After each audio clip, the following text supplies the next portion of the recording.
जैसा हम दूसरों के साथ करते हैं उसका परिणाम हमें जरूर मिलता है, और वही मिलता है जो हम करते हैं। जय हिंद दोस्तों, मैं एनएस मोटिवेशनल लेकर आया हूँ आपके लिए बहुत ही बेहतरीन मोटिवेशनल स्टोरी। दोस्तों, एक बार एक भयानक एक्सीडेंट हुआ एक लड़के का, और वो हॉस्पिटल में जाकर किसी ने एडमिट करवा दिया उस लड़के को। डॉक्टर ने उस लड़के को देखते ही बोल दिया अपने स्टाफ से कि किसी भी तरह से कोई कमी नहीं आनी चाहिए इसकी ट्रीटमेंट में। दूसरे हॉस्पिटल से डॉक्टर बुलाना है, दूसरी जगह से डॉक्टर बुलाना है, बुला लो, पर इस लड़के को बिल्कुल ठीक करना है, अच्छी तरह से इसका ट्रीटमेंट करना है। पूरी टीम डॉक्टर की लग गई उसके इलाज में। कई दिन हो गए, आईसीयू से वो लड़का बाहर आया और पहले से काफी सुधार हो गया था। तो जैसे ही लड़का बाहर आया उसने सोचा मेरा पेमेंट कर देता हूँ और मैं अब घर चला जाता हूँ, मैं काफी सही हो गया हूँ। तो जैसे वो पेमेंट करने के लिए गया तो स्टाफ ने मना कर दिया, बोला डॉक्टर साहब ने मना कर दिया है, आपको पेमेंट नहीं करना है बिल्कुल भी। और तुरंत स्टाफ ने डॉक्टर को जाकर बताया कि सर वो पेशेंट है, बिल्कुल ठीक हो गया, वो भी बाहर जा रहा है, घर अपने वापस जा रहा है। डॉक्टर ने तुरंत उसे बुलाया, बोला तुरंत उसे बुलाओ मेरे पास। डॉक्टर ने उसे बुलाया, उससे पूछा कैसे हो, हालचाल पूछा, सब ठीक है। बोला पहचाना मुझे? बोला नहीं सर, याद नहीं है। बोला 3 साल पहले अंधेरी रात में मेरी कार खराब हो गई थी। मैंने बहुत लोगों को रिक्वेस्ट किया रुकने के लिए, लेकिन कोई नहीं रुका। जंगल का रास्ता था, मेरा परिवार मेरे साथ था। कुछ समय बाद एक लड़का पुराने से कपड़े पहने हुए बाइक पर जा रहा था, उसे मैंने बोला भाई मदद कर दो, तो वो लड़का तुरंत रुक गया और उसने मेरी कार ठीक कर दी। वो लड़के तुम ही हो, शायद अभी तुम्हें कुछ याद आया होगा। लड़का बोला जी सर, उस समय मैं जल्दी में था तो मैंने शायद आपको ठीक से देखा नहीं, तो मैं आपकी गाड़ी ठीक करके सीधा निकल गया। कि हाँ, तुम भी सीधे निकल गए थे और मुझे भी अपना कार देने की याद नहीं रहा तुम्हें। और उस समय मैंने तुम्हें पैसे के लिए बोला तो तुमने बोला कि जब कोई मुसीबत में होता है तो मैं पैसे नहीं लेता हूँ, और तुम ये कहकर चले गए। तो उस दिन मैंने भी यही सोचा था कि अगर मुझे भी इस तरह मौका मिलेगा ज़िंदगी में किसी की मदद करने का, जो मुश्किल में हो, मुसीबत में हो, तो मैं ज़रूर करूँगा। और शायद आज भगवान ने वही दिन दिया है। आपको कोई अनजान व्यक्ति से हॉस्पिटल में एडमिट कराकर चला गया था, आपका कोई रोड एक्सीडेंट हुआ था, इसीलिए मैंने अपने स्टाफ से मना कर दिया कि आपसे कोई किसी तरह का चार्ज नहीं लिया जाएगा। तो दोस्तों, यही जिंदगी का सीख होता है। हम जैसा करते हैं दूसरों के साथ, जब व्यवहार हो, चाहे हेल्प हो, कुछ भी हो, या दुर्व्यवहार हो, किसी के साथ गलत व्यवहार हो, वही हमें वापस जरूर मिलता है। अगर मेरी मोटिवेशनल स्टोरी पसंद आई हो तो लाइक कमेंट शेयर जरूर करें। सुनो सबकी, करो अपने मन की। जय हिंद दोस्तों, मैं एनएस मोटिवेशनल लेकर आया हूँ बहुत ही बेहतरीन मोटिवेशनल स्टोरी। एक बार दोस्तों एक दुकानदार होता है और वो काफ़ी परेशानी के बाद, बड़ी सूझबूझ के बाद एक अपनी अगरबत्ती की दुकान खोलता है। और उसकी अगरबत्ती की दुकान भगवान की कृपा से और उसकी मेहनत से अच्छी चलने लगी, काफ़ी अच्छी उसकी इनकम होने लगी थी। उसका परिवार खुशी खुशी रह रहा था। कुछ समय बाद दोस्तों उसकी दुकान पर एक ग्राहक आया। उसने बोला आपकी दुकान तो बहुत अच्छी चल रही है, काफ़ी अच्छी अगरबत्तियाँ आप बेचते हो, बहुत अच्छी बात है, आपने शुरुआत कैसे की, मैं भी चाहता हूँ उस तरह की दुकान खोलना। तो उसने कहा ये तो मैंने ऐसा कुछ अलग से किया नहीं, ये तो मैंने सोचा, दिमाग में आया, मैंने खोल लिया, ऐसा कुछ नहीं है, आप भी खोल सकते। वो चला गया। फिर उसने, दुकानदार ने बाहर एक अच्छा सा बोर्ड लगवा दिया, हमारे यहाँ सुगंधित अगरबत्तियां मिलती हैं, ये लिखवा दिया उस पर। ये लिखवाने के बाद उसकी दुकान और अच्छी चलने लगी। कुछ समय बाद एक ग्राहक आता है और उसे बोलता है, बोला आपका तो सब कुछ अच्छा है, लेकिन आपने जो ये बोर्ड पर लिखवाया है हमारे यहाँ सुगंधित अगरबत्तियां मिलती हैं, इसका मतलब समझ में नहीं आया मेरे में।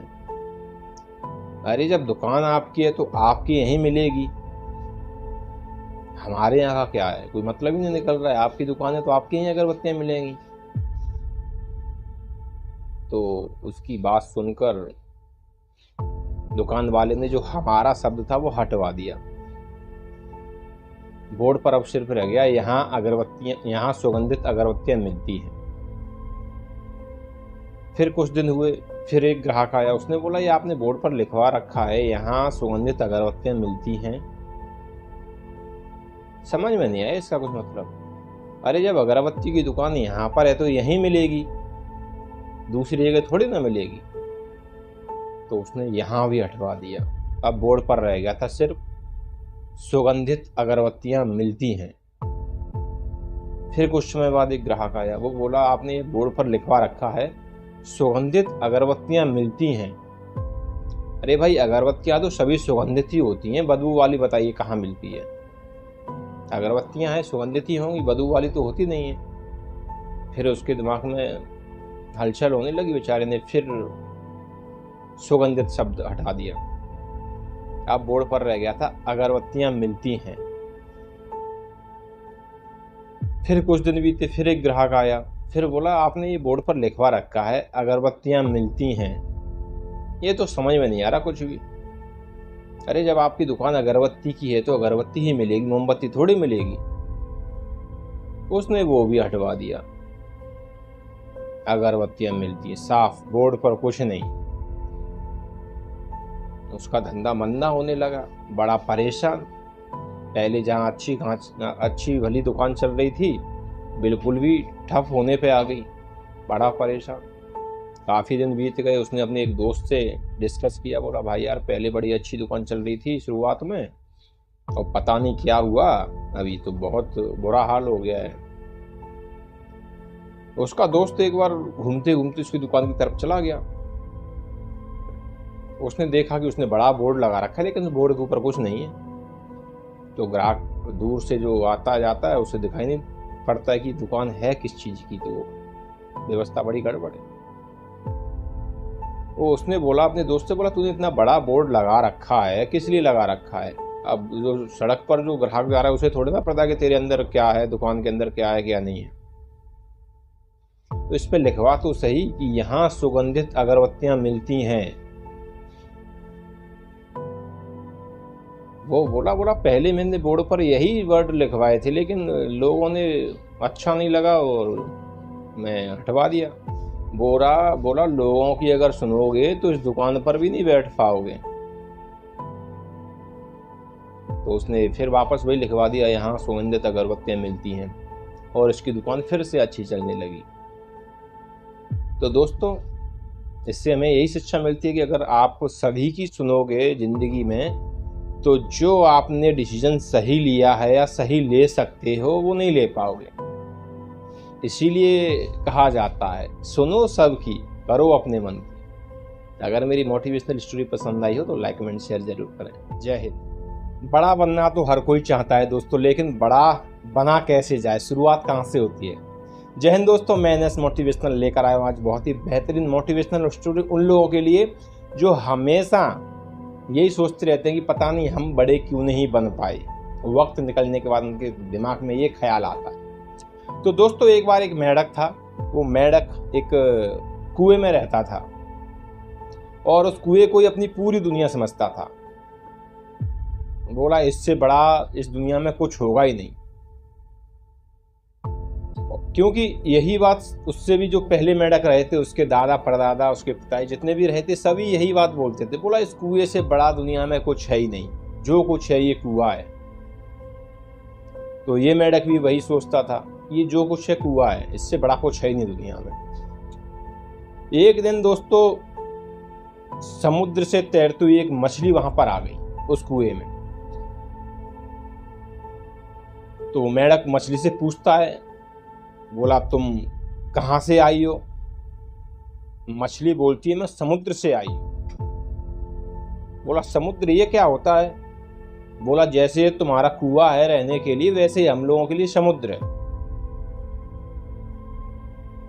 तो वो पूछता है उसमें भी पानी होता है? बोला हाँ, समुद्र में भी पानी होता है।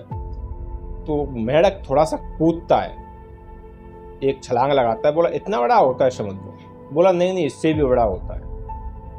फिर थोड़ी और दूर तक छलांग लगाता है मेंढक, फिर बोलता है इतना बड़ा समुद्र होता है? बोला नहीं नहीं, इससे भी बड़ा होता है। फिर मेंढक कुएं के एक सिरे से दूसरे सिरे तक छलांग लगाता है। बोला इतना बड़ा होता है समुद्र? मछली बोलती है नहीं, इससे तो बहुत बड़ा होता है। मेंढक हंसने लगा और बोलता है तुम झूठ बोल रही हो, भला इससे भी बड़ा कुछ हो सकता है? मछली बोलती है बिल्कुल हो सकता है, पर मेंढक उसकी बात मानता नहीं है, क्योंकि ना तो उसने कभी सुना है, ना कभी उसके दिमाग में ये चीज़ आई है। जब तक सुना नहीं है तो दिमाग में भी कैसे आएगी? जो चीज़ दिमाग में नहीं आएगी तो उस पर विश्वास कैसे होगा? तो मछली क्या करती है, उसे अपनी पीठ पर बैठाती है और उसे समुद्र में ले जाती है। फिर उससे बोलती है बोलो देख ये है समुद्र, इसमें तुम्हारे कुएं जितने पता नहीं कितने आ जाएंगे। और मेंढक देखकर वास्तव में ताज्जुब करता, बोला मेरे कुएं से भी बड़ी भी दुनिया है, ये तो मैंने कभी सोचा ही नहीं था। तो दोस्तों, बड़ा बनने के लिए सबसे पहले हमारी सोच होनी चाहिए। हम कभी सोचते नहीं हैं कि हम उस पद तक पहुंच सकते हैं जिसे हम बड़ा समझते हैं। हमें कोई इस बात को सोचने के लिए बोलता ही नहीं है। सोच सीमित रहती है, और सोच सीमित रहने का ही कारण है कि आप जो चाहते हो वक्त निकलने के बाद वो आपको मिल नहीं पाता वक्त पर। तो दोस्तों, आप अपनी सोच बड़ी करिए। सोचने का कोई पैसा नहीं लगता है, अगर लगता होता तो शायद सोचने में लोगों को दिक्कत होती। और जो लोग आपको कामयाब दिखते हैं, जो लोग आपको लगता है कि आपसे बड़े हैं पद में, प्रतिष्ठा में, इनकम में या किसी भी सोर्स में, तो उनकी सोच बड़ी है। वो शुरुआत से उतने धनी, प्रतिष्ठावान, बड़े पद पर नहीं थे, वो भी आम लोगों की तरह ही थे, लेकिन उनकी बड़ी सोच ने उससे उस बड़े मुकाम को हासिल करने में मदद की। तो दोस्तों, आप अपनी सोच बदलिए, बड़ा सोचिए, बड़ा बनने में आसानी रहेगी। दोस्तों, जिंदगी में अक्सर कुछ लोग इसलिए काम पूरा नहीं कर पाते, सफल इसलिए नहीं हो पाते क्योंकि वो दुनिया वालों की सुनते हैं। जय हिंद दोस्तों, मैं एनएस मोटिवेशनल लेकर आया हूँ आज ऐसी मोटिवेशनल स्टोरी जो आपको जरूर जिंदगी में बहुत बड़ी सीख देगी। दोस्तों, एक बार दो दोस्त होते हैं, एक 10 साल का, एक 7 साल का। दोनों बड़े आराम से एक दूसरे के साथ खेलते हैं। एक दिन वो खेलते खेलते गांव के बाहर चले जाते हैं और एक कुएं के पास खेलना शुरू कर देते हैं।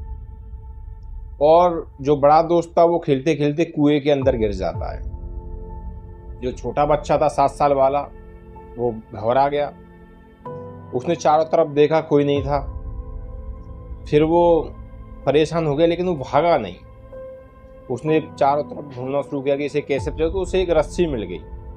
उसने उस कुएं में रस्सी डाली और उसे बाहर खींच लिया। डरते हुए दोनों गांव में वापस चले गए और ये बात उन्होंने अपने गांव में बता दी कि आज हम खेलते खेलते गांव से बाहर चले गए थे, गांव के बाहर जो कुआं है उसमें ये गिर गया था और छोटे वाले बच्चे ने इसे बचाया। गांव में कोई उसकी बात पर विश्वास नहीं कर रहा था। बोला 7 साल का बच्चा है, ये कैसे इसे खींच लेता 10 साल के बच्चे को? ये तो असंभव है, तुम लोग ये कर ही नहीं सकते हो। इस तरह से उनसे बोलने लगे। वहीं पर एक खड़े हुए थे बड़े बुजुर्ग, गांव के सबसे समझदार, सभी उनको मुखिया जी कहते थे। मुखिया चाचा ये बात सुन रहे थे तो मुखिया चाचा ने कहा कि ये बच्चे बिल्कुल सही कह रहे हैं। तो सभी बोलते हैं गांव वाले, मुखिया चाचा से बोला मुखिया जी, आप ये इन बच्चों की बातों पर कैसे भरोसा कर सकते हो? आप बताइए, 7 साल का बच्चा 10 साल के बच्चे को कुएं में से कैसे खींच सकता है? तो मुखिया चाचा ने बड़ा अच्छा जवाब दिया। बोला ये बच्चे बिल्कुल सही कह रहे हैं, गांव से बाहर गए थे, 10 साल वाला बच्चा कुएं में गिरा था, 7 साल वाले बच्चे ने उसे खींचा था। और ये इसलिए संभव हो पाया क्योंकि वहां इनसे ये कहने वाला कोई नहीं था कि तुम नहीं कर सकते। इस 7 साल के बच्चे के पास ये बात को कहने वाला कोई नहीं था। जिस तरह आप लोग अभी यहाँ इनसे कह रहे हो कि तुमने नहीं किया होगा, तुम ये कर ही नहीं सकते हो, इसी तरह वहाँ उस वक्त जो सिचुएशन ये थी कि इसे खुद को इसे बचाना था, उस समय इससे कोई ये कहने वाला नहीं था कि तुम ये नहीं कर सकते, तुम इसे नहीं बचा सकते। इस बच्चे के साथ इसका खुद का कॉन्फिडेंस था, खुद का आत्मविश्वास था और इसे पता था कि ये इसे बचा सकता है। यहाँ तक कि इसके खुद के अंदर से ये आवाज नहीं आई कि तुम नहीं कर सकते, क्योंकि इसे वो काम करना था किसी भी हालत में। गांव वालों की समझ में आ गई अक्सर ये बात। और दोस्तों, अक्सर हम लोगों की जिंदगी में भी ऐसे होता है, हम बहुत कुछ करना चाहते हैं, सोचते हैं, लेकिन हम क्या डिस्कस कर देते हैं। काम शुरू करने से पहले हम ऐसे लोगों के बीच में डिस्कस कर देते हैं जो आपको बस सुनते ही बोल देंगे कि अरे तेरे बस का नहीं है, तू नहीं कर सकता, क्यों अपना टाइम बर्बाद करने की सोच रहा है। और हम उन लोगों की बातों को सुनकर उस काम से अपना मुंह मोड़ लेते हैं, रास्ता बदल लेते हैं, और हमारा जो सपना होता है, हमारे जो मन की बात होती है, वो वहीं की वहीं खत्म हो जाती है। तो दोस्तों, अगर आप कोई भी काम करने की सोचते हो तो उसका आत्मविश्वास अपने अंदर लाओ, और दुनिया वाला कोई भी कुछ भी कहता रहे, आप उनकी मत सुनिए, आपको सफलता जरूर मिलेगी। अगर मोटिवेशनल स्टोरी पसंद आई हो तो लाइक कमेंट शेयर जरूर करें। जैसा बोओगे वैसा पाओगे। जय हिंद दोस्तों, मैं एनएस मोटिवेशनल लेकर आया हूँ आज आपके लिए बहुत ही बेहतरीन मोटिवेशनल स्टोरी। दोस्तों, एक बार एक व्यक्ति था, उसका घर पहाड़ों के बीच में था, बहुत ही आलीशान जगह थी, चारों तरफ पहाड़ी पहाड़ थे। वो अक्सर सुबह के समय जाता और पहाड़ों के पास जाकर बैठता था। एक दिन उसका छोटा बच्चा उसके पास आया और उससे पहाड़ों पर जाने के लिए जिद करने लगा। पिता था, बच्चे की जिद तो माननी पड़ेगी। बच्चे को लेकर पिता पहाड़ों पर चढ़ने लगा। थोड़ी दूर निकलने के बाद उसके बच्चे का जो पैर था वो पहाड़ से टकरा गया और बच्चे के मुंह से निकल गया जोर से, पापा लग गई। तो बच्चे को यही आवाज वापस सुनाई दी, पापा लग गई। बच्चा बड़ा ताज्जुब किया। बच्चा चलने लगा, लेकिन बच्चे के दिमाग में यही बात गूंज रही थी कि आखिर बोला कौन। बच्चा फिर थोड़ी देर बाद बोला, कौन हो तुम? फिर इसे वही आवाज सुनाई दी, कौन हो तुम? बच्चा फिर परेशान हो गया, फिर चलने लगा। फिर बच्चा बोला, तुम बहुत गंदे हो, मेरी मजाक उड़ा रहे हो। बच्चे को यही आवाज वापस सुनाई दी, तुम बहुत गंदे हो, मेरी आवाज उड़ा रहे हो। बच्चा फिर बहुत परेशान हो गया। बच्चा सोच रहा है आखिर कौन है, हमें कोई दिखाई नहीं दे रहा, हमारे साथ साथ कौन चल रहा है। और उसके पिताजी ये सब देखकर हल्के हल्के मुस्कुराते हुए जा रहे थे बच्चे के साथ साथ। पिताजी समझ गए कि बच्चा ये सोच रहा है कि उनके साथ में कोई और भी है। तो पिताजी ने फिर पूछ लिया उससे, बेटा क्या हुआ? बोला, पिताजी देखो मेरे पैर में चोट लग गई थी तो यहाँ कोई मेरी मजाक उड़ा रहा है। बोला, नहीं बेटा ऐसी बात नहीं है। बोला, देखो मुझसे बोल रहा है कि तुम बहुत गंदे हो, मेरी मजाक मत उड़ाओ, और ये मेरी मजाक उड़ा रहा है और मुझसे ही बोल रहा है। बोला, ठीक है रुको। पिताजी जोर से बोलते हैं, तुम बहुत अच्छे हो। वापस यही आवाज उसे सुनाई देती है, तुम बहुत अच्छे हो। बोला, मैं तुमसे बहुत प्यार करता हूँ। वापस यही आवाज सुनाई दी, मैं तुमसे बहुत प्यार करता हूँ। बच्चा बड़ा खुश हुआ, बोला अभी तो ये मुझसे उल्टा पुल्टा बोल रहा था, अभी ये मुझसे प्यार करने के लिए बोल रहा है। बच्चे की समझ में नहीं आ रहा ये हो क्या रहा है। बच्चा बोला, पिताजी अभी तो ये मुझे ऐसे ऐसे मेरी मजाक उड़ा रहा था, अभी प्यार करने के लिए बोल रहा है, कौन है ये? बोला, बेटा ये कोई नहीं है, ये हमारी ही आवाज है। जो तुम बोल रहे थे वो तुम्हारी ही आवाज थी, अभी जो मैं बोल रहा हूँ वो मेरी ही आवाज है। हम जैसा बोल रहे हैं वही हमें वापस मिल रहा है। जिंदगी में भी ऐसे ही होता है। जो चीज़ें हम दूसरों को देंगे, दूसरों के साथ जैसा व्यवहार करेंगे, लोग हमारे साथ वही व्यवहार करते हैं। हम जोर से जो बोलेंगे यहाँ पहाड़ों से टकराकर वही आवाज़ हमें वापस मिलेगी। बच्चा दोनों हाथों को फैलाकर बोलता है, मैं तुम्हें बहुत प्यार करता हूँ, तुम बहुत अच्छे हो। वापस यही आवाज़ बच्चे के पास आई, मैं तुम्हें बहुत प्यार करता हूँ, तुम बहुत अच्छे हो। बच्चा बहुत खुश हुआ और पिताजी बच्चे को जो समझाना चाहते थे, बच्चा वो समझ गया था कि हमें दूसरों के साथ वैसा ही व्यवहार करना चाहिए जो हमें अच्छा लगे, क्योंकि वही व्यवहार हमें कहीं ना कहीं वापस मिलेगा। तो दोस्तों, अगर ये मोटिवेशनल स्टोरी आपको पसंद आई हो तो लाइक कमेंट शेयर जरूर करें। अगर आपके अंदर ईमानदारी है तो जिंदगी में आप करोड़ों लोगों से बेहतरीन हो। जय हिंद दोस्तों, मैं एनएस मोटिवेशनल लेकर आया हूँ आज बहुत ही बेहतरीन मोटिवेशनल स्टोरी। दोस्तों, एक बार एक राजा था। राजा चाहता था उसकी प्रजा की ईमानदारी चेक करना। वो जानना चाहता था कि उसकी प्रजा कितनी ईमानदार है और कितनी मेहनती। तो दोस्तों, राजा ने क्या किया, एक बड़ा सा पत्थर जहां आम जनता निकलती थी उसके बीच में रखवा दिया अंधेरे में, और राजा छुप गया। जैसे ही सुबह हुई, लोगों का आना जाना शुरू हो गया और राजा सब देख रहा है, कौन आ रहा है कौन जा रहा है। कई लोग निकल गए, कोई साइड से निकल गए, कोई कुछ बड़बड़ा से निकल गए, बोला पत्थर बीच में रख दिया है, किसने डाल दिया है। सभी लोग ऐसे ही कुछ ना कुछ कहते हुए अपने जा रहे हैं उस रास्ते से। काफी समय हो गया, राजा ने सोचा ये हो क्या रहा है, मेरे राज्य में ऐसा कोई अभी तक नहीं आया, मुझे काफी समय हो गया है कि जो मैं चाहता हूं, जिस लिए आया हूं, वो काम हो सके।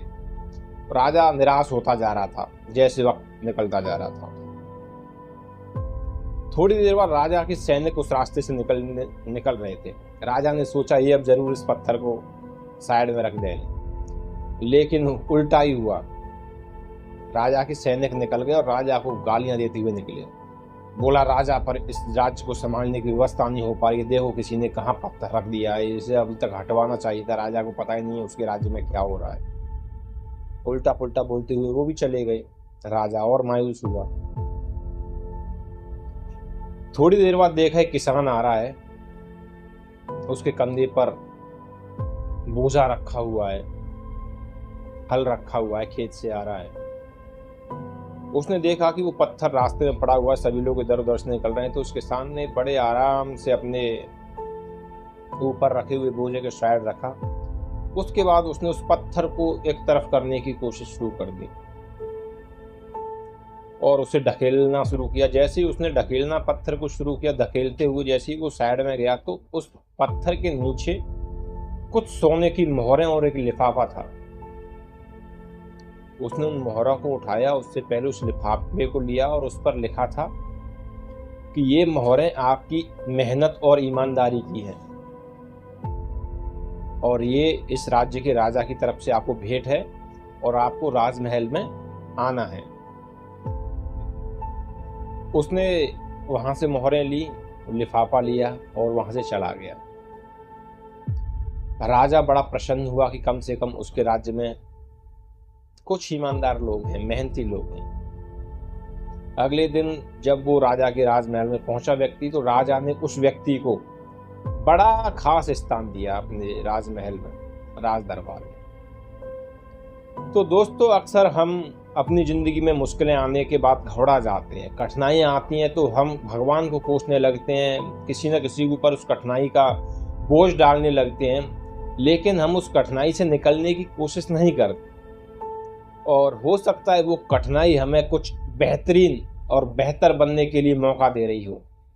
तो दोस्तों, अगर मेरी ये मोटिवेशनल स्टोरी पसंद आई हो तो लाइक कमेंट शेयर जरूर करें। अगर इंसान को सही समय पर सही दिशा अगर नजर ना आए तो वो बहुत ही गलत कदम उठा लेता है। जय हिंद दोस्तों, मैं एनएस मोटिवेशनल लेकर आया हूँ आपके लिए एक बेहतरीन मोटिवेशनल स्टोरी आज के युवाओं के लिए।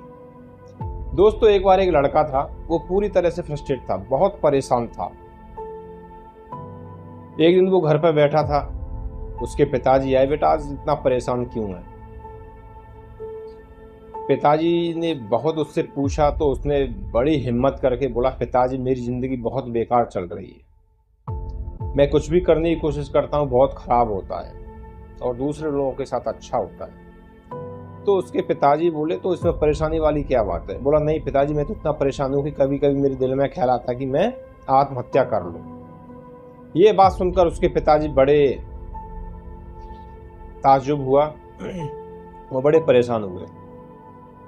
तो उसके पिताजी ने बोला बेटा ऐसा नहीं सोचते, देखो जो समय दूसरों के साथ हो रहा है वही समय आपके पास है, जो समय दूसरों के पास है वही आपके पास है, तो इसमें इतना परेशान होने वाली क्या बात है? उन लोगों के साथ सब कुछ अच्छा हो रहा है, तुम्हारे साथ बुरा हो रहा है, तो इतने में घबराने वाली कोई बात नहीं है इसमें। बोला पिताजी तो मैं क्या करूं, कुछ समझ में नहीं आता है, मैं इसीलिए बहुत परेशान रहता हूं। तो उसके पिताजी उससे बोले बोला कोई बात नहीं, परेशानी वाली कोई बात नहीं है, आओ मेरे साथ। तो उसके पिताजी उसे उसकी रसोई में लेकर जाते हैं। रसोई में लेकर जाने के बाद उसे बोलते हैं कि अभी देखते रहो मैं क्या कर रहा हूँ। तो उसके पिताजी पहले एक आलू को लेते हैं, एक अंडे को लेते हैं और कुछ बीन्स लेते हैं, कॉफ़ी के बीन्स, और तीनों को बराबर पानी में उबालने के लिए रख देते हैं, बराबर आग पर। थोड़ी देर में वो पक जाते हैं, पानी उबलने लगता है। तो उसके पिताजी बोलते हैं अभी जो हमने तीनों चीजें उबाली हैं उनको बाहर निकालो। अंडा बाहर आ जाता है, पहले वो अंडा कच्चा था जो उबालने से पहले। आलू बाहर आ जाता है, आलू पूरी तरह से फट चुका था, हल्का हल्का दरारें आ गई थी उसके अंदर। और जो कॉफी की बीन्स थे वो घुल चुके थे पूरी तरह से। तो उसके पिताजी बोले कि बताओ अभी ये क्या हुआ? बोले पिताजी आपने जो उबालने के लिए रखा था वो चीजें उबल गई हैं। फिर उसके पिताजी बोलते हैं, बोला ये बताओ जो आलू था ये उबलने से पहले कैसा था? बोला ये कठोर था, अभी कैसा हो गया? अभी ये नरम हो गया है। अंडा बोला कच्चा था, अभी कैसा हो गया? हार्ड हो गया है। और बीन्स बोला हार्ड थी, अभी पूरी तरह से पानी में घुल गई हैं। बोला हमने सभी को बराबर पानी दिया था, बराबर इनको टेम्परेचर दिया था, आग दी थी, फिर ऐसा कैसे हो गया? इनका स्वभाव तो दूसरा था। आलू हार्ड था, अंडा लिक्विड था उसके अंदर, और बीन्स हार्ड थी। बोला ये बात समझना कि इन तीनों की उबलने से पहले प्रवृत्ति अलग थी। अंडा उसी टेम्परेचर पर उबला, वो अंदर से हार्ड हो गया, उसका बाहर का जो कवच है वो भी हल्का सा टूट गया है। आलू था वो हार्ड था, अभी सॉफ्ट हो गया है, वो इस परिस्थिति में इतना सॉफ्ट हो गया है कि वो बिल्कुल बिखर जाएगा थोड़ा भी उससे टच करेंगे तो। और जो बीन्स थी वो पूरी तरह से उसी पानी में मिक्स हो गई है, मिल गई है कॉफी। उसे ना अब कोई अलग कर सकता है, ना उसे कोई तोड़ सकता है, ना मरोड़ सकता है। तो बेटा परिस्थिति तीनों के लिए समान थी, लेकिन जिसने उस परिस्थिति को समझकर अपने आप को उसके अनुकूल बना लिया वही व्यक्ति सक्सेस है आज के समय में। उसके पिताजी जो उसे समझाना चाहते थे उसकी समझ में आ गई थी बच्चे की में। तो दोस्तों अगर आपके पास भी ऐसा कोई आपका मित्र या कोई दोस्त या कोई बच्चा हो तो उसको ये शेयर जरूर करें, और ये मोटिवेशनल स्टोरी पसंद आई तो लाइक कमेंट शेयर जरूर। अगर इंसान चाहे तो क्या नहीं कर सकता है, बस उसे ठानना है, मन में विश्वास रखते हुए। चांद सितारों पर पहुंच गया, ऊंची ऊंची पर्वत श्रृंखलाओं पर पहुंच गया। जय हिंद दोस्तों, मैं एनएस मोटिवेशनल आज लेकर आया हूं एक बहुत ही बेहतरीन मोटिवेशनल स्टोरी। दोस्तों एक बार एक प्रोफेसर थे और वो एक रिसर्च करना चाहते थे। उनकी रिसर्च थी मन के ऊपर कंट्रोल करने के लिए, कि जो व्यक्ति मन के ऊपर कंट्रोल करता है वो किस तरह का होता है। तो वो जिस स्कूल में पढ़ाते थे प्रोफेसर, वहाँ छोटे छोटे बच्चे भी थे, तो उन्होंने सभी बच्चों को टॉफ़ी डिस्ट्रीब्यूट कर दी, बांट दी, सभी को एक एक टॉफ़ी दे दी। और सभी बच्चों से बोला कि 10 मिनट तक कोई भी बच्चा इस टॉफ़ी को नहीं खाएगा। 10 मिनट बाद मैं आऊँगा, उसके बाद ही खानी है। ये कहकर वो चले गए। जैसे ही प्रोफेसर गए, कुछ बच्चों ने 1-2 मिनट इंतज़ार किया, टॉफ़ी खा ली। कुछ बच्चों ने 4-5 मिनट तक इंतज़ार किया, उन्होंने टॉफ़ी खा ली। कुछ बच्चों ने 8 मिनट तक इंतज़ार किया, वो अपनी टॉफ़ी खा गए। पूरी क्लास में से 5-7 बच्चे ऐसे थे जिन्होंने पूरी 10 मिनट इंतज़ार किया, प्रोफेसर के आने का इंतज़ार किया। उसके बाद उन्होंने प्रोफेसर के कहने के बाद टॉफ़ी खाई। तो प्रोफेसर ने देखा क्लास में आने के बाद, जैसे वो 10 मिनट के बाद आए तो पूछा कि कितने बच्चों के पास टॉफ़ी है, तो मात्र 7 बच्चे ऐसे थे, 5 से 7 बच्चे जिनके पास टॉफ़ी थी। प्रोफेसर ने उनके नाम नोट कर लिए और जो बच्चे टॉफ़ी खा लिए थे उनके सभी के नाम नोट कर लिए। कई साल बीत गए। कई सालों बाद प्रोफेसर ने अपनी रिसर्च को कंप्लीट करने के लिए वो लिस्ट निकाली जिसमें बच्चों ने जिन्होंने टॉफ़ी खाई थी उनके पास गए और जिन्होंने टॉफ़ी नहीं खाई थी उनके पास गए। तो सबसे पहले वो उन बच्चों के पास गए जिन्होंने टॉफ़ी नहीं खाई थी, जिनके पास सब्र था, जिनके पास आत्मविश्वास था कि वो 10 मिनट तक रुक सकते हैं, प्रोफेसर के कहने तक रुक सकते हैं। तो प्रोफेसर क्या देखते हैं कि जैसे ही पहले बच्चे के पास गए जिसने टॉफ़ी नहीं खाई थी, तो बहुत बड़ा बिजनेसमैन बन चुका है।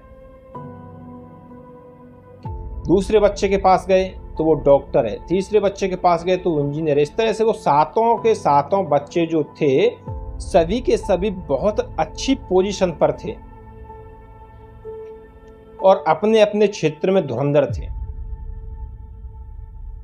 फिर बारी आई कि जिन बच्चों ने टॉफ़ी खा ली थी 10 मिनट से पहले, उनकी जैसे उन्होंने तलाश पूरी की तो उनको ये हासिल हुआ कि जिन बच्चों ने टॉफ़ियां खा ली थी वो सामान्य जिंदगी जी रहे थे। तो दोस्तों, शायद आपने इन प्रोफेसर का नाम सुना होगा, प्रोफेसर होल्डरेन का नाम आपने कभी ना कभी सुना हो। तो ये सब्र, जिन बच्चों में सब्र था वो कहाँ से कहाँ पहुँच गए। तो दोस्तों, सब्र बहुत ज़रूरी होता है और हमने सुना भी है, अक्सर आपने भी सुना होगा कि सब्र का फल मीठा होता है।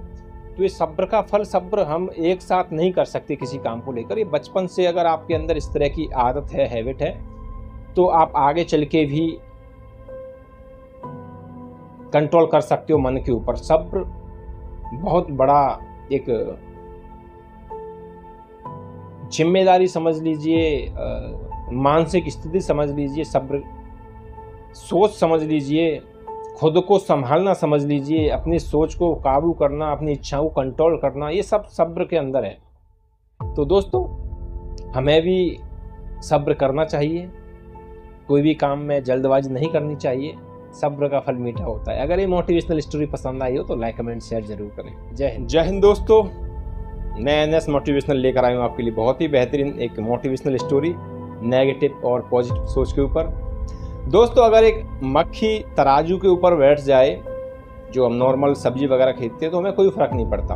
अगर वही मक्खी सोने वाले तराजू के ऊपर बैठ जाए तो कम से कम 10,000 रुपये की होगी। तो दोस्तों, हमें हमारी संगत का फर्क पड़ता है और ज़रूर पड़ता है हमारी ज़िंदगी पर। दोस्तों, एक बार 3 यात्री होते हैं, तीनों अलग अलग दिशा से आते हैं और एक पेड़ के नीचे आकर विश्राम करते हैं। तीनों एक ही जगह विश्राम करते हैं। तीनों की कद काठी एक जैसी है। तीनों पर 2-2 पिट्ठू बैग थे, एक आगे लगा रखा था, एक पीछे लगा रखा था। तीनों बराबर हाइट वाइट सब ठीक थी, लेकिन एक उनमें से बड़ा प्रसन्न दिखाई दे रहा था। जो दूसरा था वो थका हुआ दिखाई दे रहा था और जो तीसरा था वो थका हुआ और परेशान दिखाई दे रहा था, निराश। तीनों आपस में बात कर रहे थे कि कहाँ से आए हो, क्या करते हो। जैसे यात्री मिलते हैं अलग अलग जगह से, सब अपने अपने विचारों से बात करते हैं। इन सब की एक्टिविटी को सामने एक पेड़ के नीचे बैठे हुए महात्मा देख रहे थे और इनको देखने के बाद वो मुस्कुराने लगे। इन तीनों की निगाह उस महात्मा पर पड़ी और आपस में बोलने लगे, ये महात्मा हमें देखकर मुस्कुरा क्यों रहे हैं, चलिए पता करते हैं। ये तीनों महात्मा के पास गए और महात्मा से बोलते हैं, महात्मा जी आप हमें देखकर मुस्कुरा क्यों रहे हो। महात्मा जी बोलते हैं, मैं आप लोगों के सवाल का जवाब जरूर दूंगा, पहले मुझे आप तीनों से एक सवाल करना है, उसका जवाब दीजिए कि अगर तुम्हें अच्छाई और बुराई दोनों मिले तो आप तीनों के पास दो दो झोले हैं, जो बैग हैं, आप किस तरह रखोगे उनको, अच्छाई और बुराई को। तो जो निराश था, उदास था, वो बोलता है कि मैं बुराई को सामने वाले बैग में रखूंगा, अच्छाई को पीछे। जो सिर्फ थका हुआ था वो बोलता है मैं अच्छाई को सामने वाले बैग में रखूंगा, बुराई को पीछे। और जो तीसरा प्रश्न था वो बोलता है कि मैं अच्छाई को सामने वाले बैग में रखूंगा और बुराई को अपने पीछे वाले बैग में रखूंगा और उसमें एक छेद कर दूंगा बैग में, जिससे कि मैं चलता रहूंगा तो बुराई गिरती रहेगी। महाराज जी फिर प्रसन्न हुए, बोले जो मैंने तुम तीनों को देखने के बाद मेरे दिमाग में जो तुम तीनों के लिए विचार आए थे वो बिल्कुल सही आए थे, यही विचार आए थे मेरे दिमाग में। क्योंकि जो ये निराश है और उदास है, थका हुआ है, इसने बोला था कि मैं बुराई को सामने रखूंगा, और उसने रीजन ये बताया था कि मैं बुराई को सामने रखूंगा जिससे मैं लोगों को देख सकूं कि कौन बुरा है, मैं उनसे बच सकूं, बुरे लोगों से।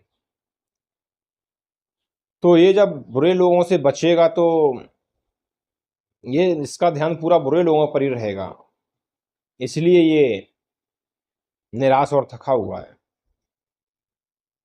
जो अच्छाई को सामने रखने की बात कर रहा है, बुराई को पीछे रखने की बात कर रहा है, वो थका हुआ है। और उसने ये बोला था कि महाराज जी मैं इसलिए अच्छाई को सामने रखूंगा कि मैं देख सकूं कि मेरे में क्या क्या अच्छाई है, मैं उनको देखकर आगे बढ़ सकूं। तो ये अपनी अच्छाइयों को देखते हुए लगातार चलता रहेगा, इसीलिए थका हुआ है।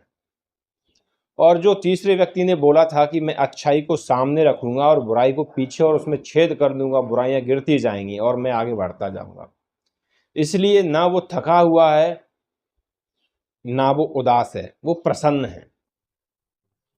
क्योंकि उसकी अच्छाइयां तो उसके साथ हैं, उसका ध्यान उसकी अच्छाइयों पर है, लेकिन जो उसने बुराइयां अपने साथ रखी हैं वो उनको लेकर नहीं चल रहा है, वो बुराइयां उसके चलने के साथ गिरती जा रही हैं, तो वो थकावट उसकी ज़िंदगी में नज़र नहीं आएगी, जो बुराइयां नकारात्मक सोचों की वजह से हमारी ज़िंदगी में आ जाती हैं।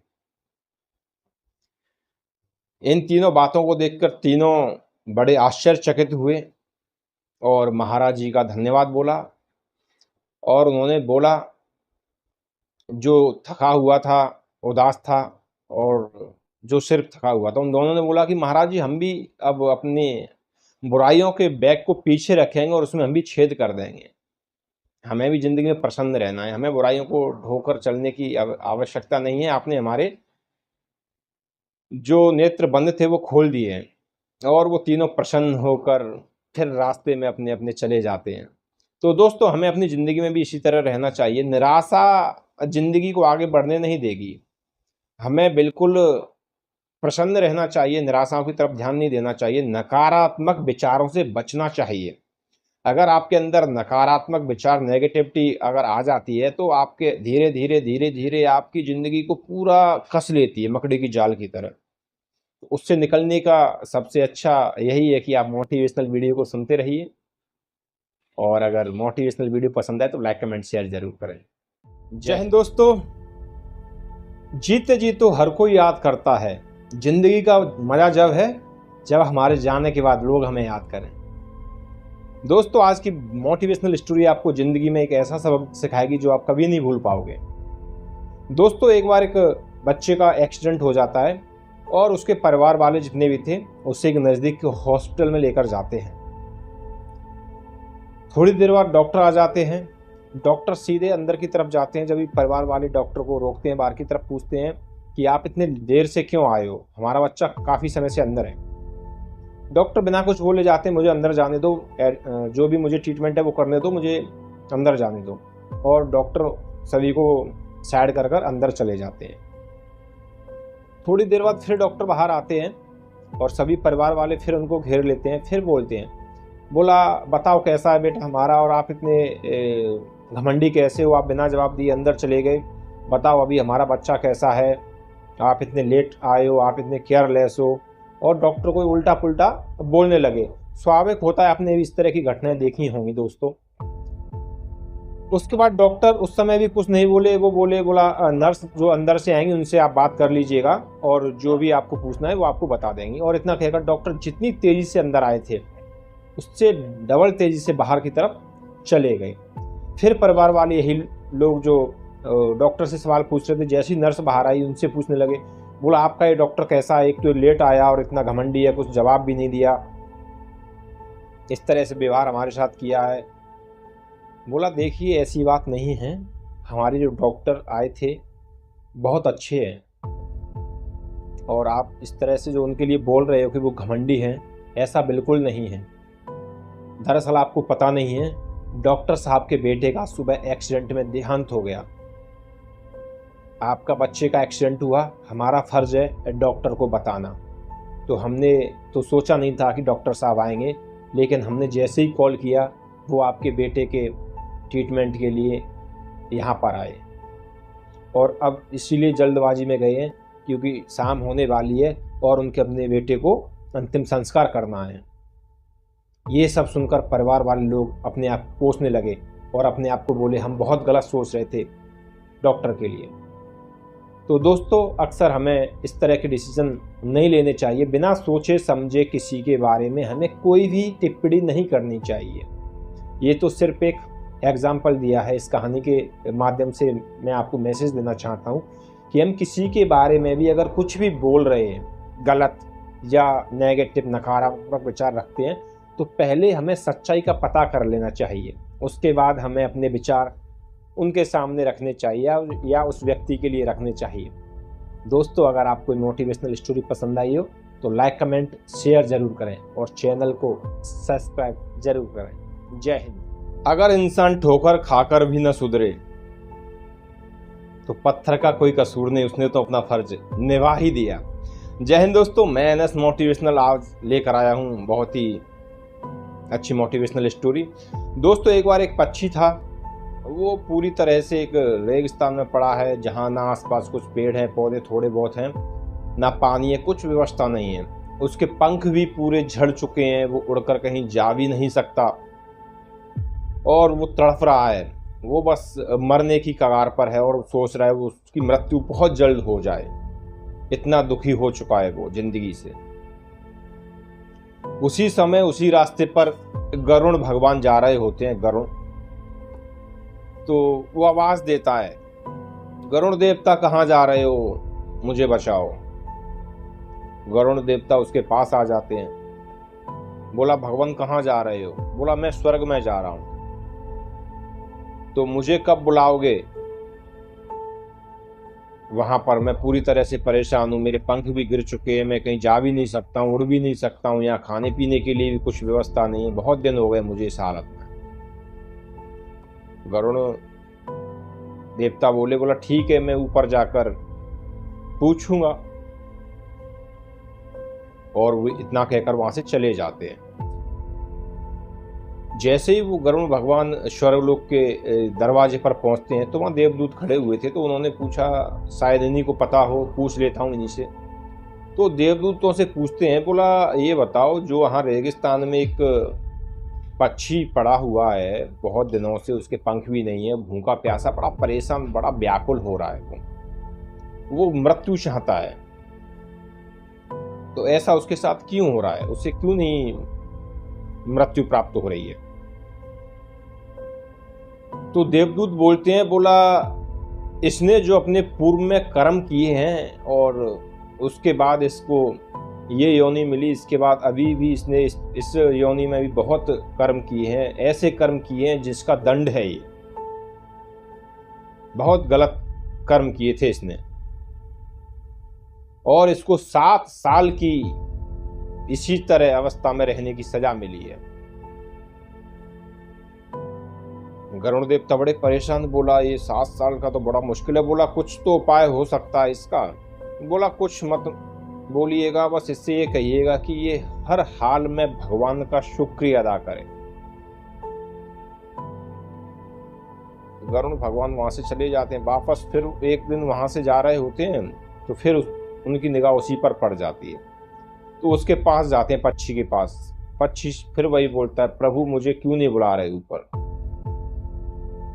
गरुड़ भगवान उससे बोलते हैं कि बोला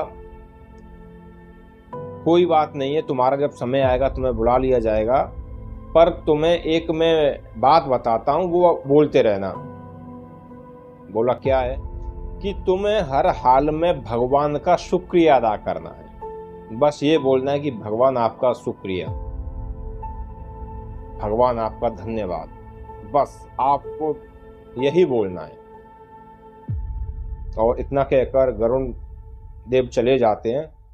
फिर वो बोलता है, बोला ठीक है, उसे दर्द हो रहा होता है, बोलता है भगवान आपका शुक्रिया, भगवान आपका धन्यवाद। उसे प्यास लग रही होती है, पानी नहीं मिलता, फिर बोलता है भगवान आपका शुक्रिया, भगवान आप। वो आप अपनी हर कंडीशन में भगवान का शुक्रिया अदा करने लगता है। एक दिन वहां से वरुण देवता गुजर रहे होते हैं 7 दिन बाद। उनकी निगाह उस पक्षी पर पड़ी, देखा तो उसके पंख उगना शुरू हो गए हैं वापस। देखा तो पहले से ठीक दिखाई दे रहा है। उसके पास गए, बोला आप कैसी है आप? बोला भगवान का शुक्रिया है, जैसा भगवान रख रहे हैं मैं वैसा ही हूँ। गरुड़ भगवान वहां से जाते हैं, फिर देवदूतों के पास जाते हैं। बोला आप लोग तो बोल रहे थे उसकी 7 साल की सजा, लेकिन वो तो मैं 7 दिन बाद गया हूँ तो वो पहले से काफी ठीक है, और उसके पंख भी उगने शुरू हो गए, और उसके आसपास अभी पेड़ पौधे भी उगना शुरू हो गए बड़े बड़े। देवदूत बोलते हैं कि उसने अपने हर कर्म को भगवान के लिए समर्पित कर दिया। उसे पानी नहीं मिलता है, भगवान का शुक्रिया अदा कर रहा है। उसे भूख लग रही है, भगवान का शुक्रिया अदा कर रहा है। तड़प रहा है, भगवान का शुक्रिया अदा कर रहा है। तो हमारे प्रभु इतने कृपालु हैं, इतने दयालु हैं, उसकी 7 साल की जो सजा थी वो 7 दिन में खत्म कर दी। तो दोस्तों, ये कहानी एक पक्षी और गरुड़ देव की नहीं है, ये कहानी हमारी और आपकी है। हमारी जिंदगी में छोटी छोटी कुछ ना कुछ बातें होती रहती हैं और हम भगवान को कोसते रहते हैं।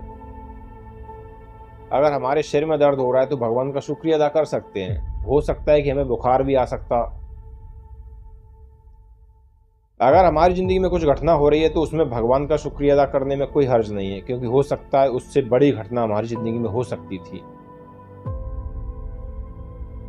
तो भगवान का शुक्रिया अदा करके हमें जिंदगी में जो होना है वो तो होगा ही, पर भगवान का अगर शुक्रिया अदा करोगे, अगर आप अपने सकारात्मक विचारों को अपने पास रखोगे, तो शायद उस समस्या से लड़ने की शक्ति आप में, सामर्थ्य आप में आ सकती है।